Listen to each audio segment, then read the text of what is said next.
Choosing a sofa can at times be an overwhelming experience as there's just so much choice out there. In this video, I'll go through all the steps you need to go through from measuring your living room to choosing the best materials so you can choose the perfect sofa for your home. Stay around till the end because I'll be sharing some of my favorite sofa brands. Step 1. Measure your living room and sofa. The first thing you need to do when choosing a sofa is measure your living room to ensure that the couch is not too big or too small for the space. A sofa that is too big will dominate the space and make it look overcrowded, while one that is too small will look dwarfed or like it is drowning in the room. The rule of thumb is to have a sofa that is roughly 2/3 the length of the room or the wall it is going to go against. If you have an open plan space, the same 2/3 rules apply but to the living area. Do this by using imaginary lines or create zones within the open plan space. You also want to consider how it will fit around other existing furniture such as side tables and coffee tables.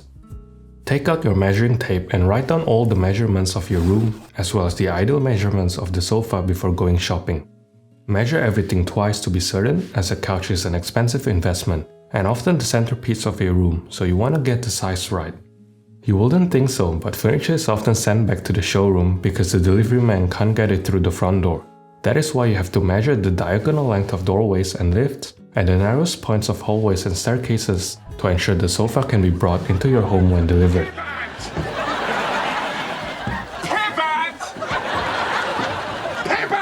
Also consider if there are any obstructions on the delivery path, such as shelvings or heaters. The shortest of these measurements is the widest your sofa can be unless it is flat packed. If possible, bring your tape measure to the furniture store so you can measure the sofa itself, including the sofa depth, cushion depth, height, and arms. If you're purchasing online, double check the measurements in the details section.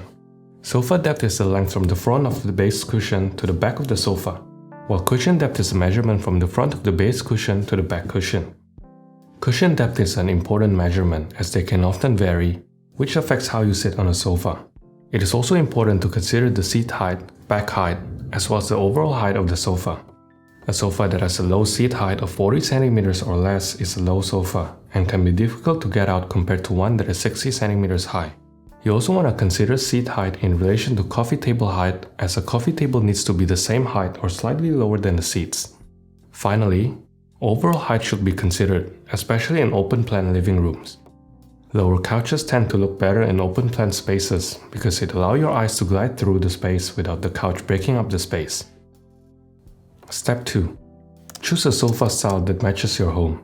It may seem like an obvious thing to do, but many people go to a furniture store to see a sofa that they like, bring them home, and then realize that it doesn't match the style of their home. Personally, I like to use Pinterest to gather images to set up a visual language and then use it as a style reference. This way, you can figure out what type of sofa you want as well as color and upholstery. For example, if your house is near a beach, you may want a Hampton-style sofa with cream linen upholstery, or a light brown leather sofa for a modern industrial look if you live in the city. In terms of color, my general advice is go for a solid color. This could be a bold color or neutral. It is much easier to dress up or down a solid colored sofa with pillows or throws. Step 3. Consider your lifestyle and the function of your sofa. As there are so many different types of sofas these days, which are built for different purposes, you really need to consider your needs in terms of your lifestyle and what function the sofa will have in your home. You might want to ask yourself some of these questions. Are you going to watch TV on the sofa every day? Is it for a formal sitting room? Are pets allowed to sit on the sofa? Is the sofa where the kids will have friends over? Do you like to sleep on the couch? Do you like to eat or drink on the couch? How many people are going to sit on the sofa at once? These days there are many different types of sofas to choose from, including traditional 3 or 4 seaters, sleeper or sofa beds, 2-seaters also known as love seats, as well as modular or sectional sofas, which are multi-piece sofas that can be arranged in many different ways. If the sofa is mainly for TV watching, you would want something that has good cushioning so you can sink into it, in contrast to a sofa for a sitting room that you want to be more structured and more upright. A modular or sectional couch is good for large families or people who often move, as they can be rearranged to fit into different rooms. If there are many tall people in your household, they would appreciate deeper seating, while younger, shorter children will prefer a sofa that is lower so they can easily climb onto it. If you have kids or pets, you need to carefully consider the upholstery. Opting for a sofa that can withstand wear and tear, where spills, stains, and pet fur can be easily cleaned off. You might also consider getting a sofa that has cushions that are not attached to the base, or ones that have removable cushions for easy cleaning. Step 4. Choose the best materials. Now that you have considered your lifestyle and the function of the sofa, use this to narrow down the type of materials that are best suited for you. First, consider upholstery. Couches come in many different finishes such as leather, linen, polyester, wool blends, boucle, twill, velvet, canvas, as well as specifically engineered performance fabrics. Leather is highly durable, easy to clean, and good for shedding pads. However, it can easily be scratched. If you live in a hot and humid climate, a leather sofa may work against you, especially if you sweat a lot. Linen, along with other natural fibers, is fantastic for hot and humid climates. However, it is highly absorbent and not structured, which makes it prone to stains and wrinkling. Like leather and other natural fibers, linen is much more expensive than synthetics. A cheaper alternative will be canvas, which is a sturdy fabric yet gives a relaxed vibe. Synthetics such as polyester or polyblends are the most affordable as they are man-made. They are usually very durable depending on the weave, as well as stain resistant as they are hydrophobic. There are other types of weaves such as twill, velvet, boucle that can be made from various types of fibers, but most commonly synthetics or cotton. Twill is the same weave that is used for jeans, and is a very durable fabric that gives a casual look. Velvet is a cut-ply loop weave that is very soft with low sheen that gives a luxurious look. While it can hide stains and dirt easily due to the raised surface, it attracts pet hair, which is very difficult to remove. Boucle is loop yarn that has an uneven thickness, so when woven, it creates a knobbly, soft texture. This fabric is very easy to maintain and gives a casual, fun vibe. In addition to upholstery fabrics, you need to consider the quality of the frame or base of the sofa. You want to look for high quality base because it will last a lot longer and can be reupholstered.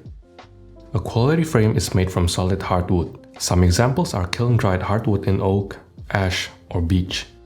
Unfortunately, hardwood frames are very expensive, and you're unlikely to get one for under $1,000, so plywood may be a decent choice.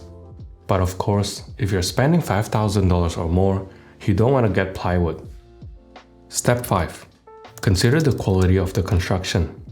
Nowadays, there are many budget option couches, but this comes at the expense of good construction.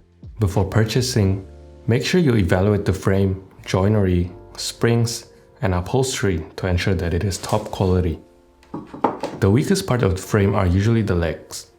Cheap couches often have legs that are glued on, which are not secure. Look for couches that have legs that are secured with screws or dowels, or legs that are an integral part of the frame. Ideally, the joinery throughout the couch should be a mix of different types, such as wooden dowels, corner blocks, metal screws, and brackets. Glue, staples, and nails are very weak if used alone.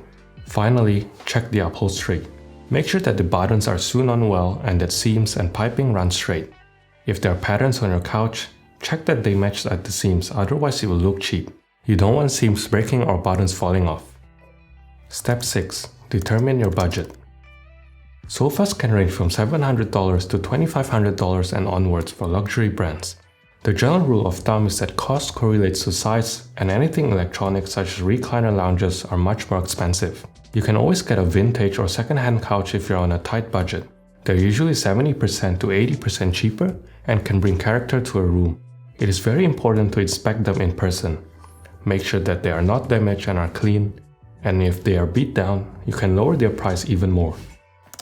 Where to buy couch and some of my favorite retailers.